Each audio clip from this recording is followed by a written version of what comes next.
వైటిగా Vijayawada gym trainer వేధింపులకు గురి చేస్తున్నాడంటూ ఒక మహిళ ఆరోపణలు చేసినటువంటి నేపథ్యంలో సదరు gym trainer Abdul Khadar selfie video release చేశాడు.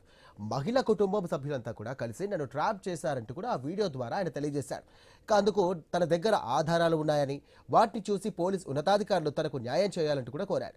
కాగా టీచర్గా పనిచేస్తున్నటువంటి మహిళ అబ్దుల్ తనను హోటల్కు తీసుకెళ్లి మత్తుమందు ఇచ్చి అత్యాచారం చేయడమే కాక నగ్న ఫోటోలతో బెదిరిస్తున్నాడంటూ కూడా పోలీసులకు కంప్లైంట్ ఇచ్చింది.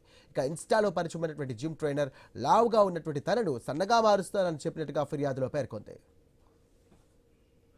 అన్నమాట ఆ అమ్మాయి పెట్టిన ఫాల్స్ అలిగేషన్ ని నేను ఇప్పుడు బయటికి తీయడానికి చెప్తున్నాను. ఆ అమ్మాయి నన్ను ట్రాప్ చేసింది అనమాట.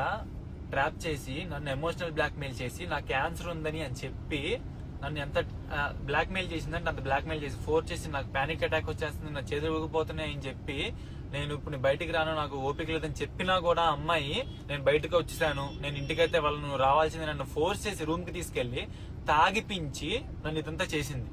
వాళ్ళ మమ్మీ పేరు శాంతి నాయుడు అనమాట. యాంకర్ శాంతి నాయుడు అనే ఇన్స్టాగ్రామ్ నుండి నాకు మెసేజ్ వచ్చింది. వాళ్ళ మమ్మీ ఫొటోస్ ఈ అమ్మాయి ఫొటోస్ ఉన్నాయి అందులో. ఉంటే చెప్పండి అండి అని మాట్లాడితే తను ఆవిడ ఏమనిందంటే మా అమ్మాయి క్యాన్సర్ ఉంది, మా అమ్మాయి చచ్చిపోతుంది, కొంచెం నువ్వు హెల్ప్ చేయ బాబు, తనకి రూమ్ కన్నా వెళ్ళు లేదా ఇంటికన్నా వెళ్ళు అని చెప్పి నా దగ్గర పక్కా ప్రూఫ్స్ ఉన్నాయి. నా దగ్గర ఈ అలిగేషన్ ఫాల్స్ అలిగేషన్ ఏదైతే ఉందో దాని వల్ల మేము రోడ్డును పడ్డాము. మా ఇంట్లో మా అమ్మ మా నాన్న సూసైడ్ చేసుకోవడానికి రెడీగా ఉన్నారు. వాళ్ళు చచ్చిపోదాం అంటున్నారు. వాళ్ళు స్క్రీన్ షాట్స్ ప్రతిదీ ఉంది. వాళ్ళ అమ్మ పేరు యాంకర్ శాంతి నాయుడు, ప్రతి స్క్రీన్ షాట్ నా దగ్గర ఉంది. నేను ఇప్పుడు సిపి గారి ఆఫీసులో ఇది పెట్టడానికి వెళ్తున్నా. వాళ్ళైతే నాకు డబ్బులు డిమాండ్ చేశారు.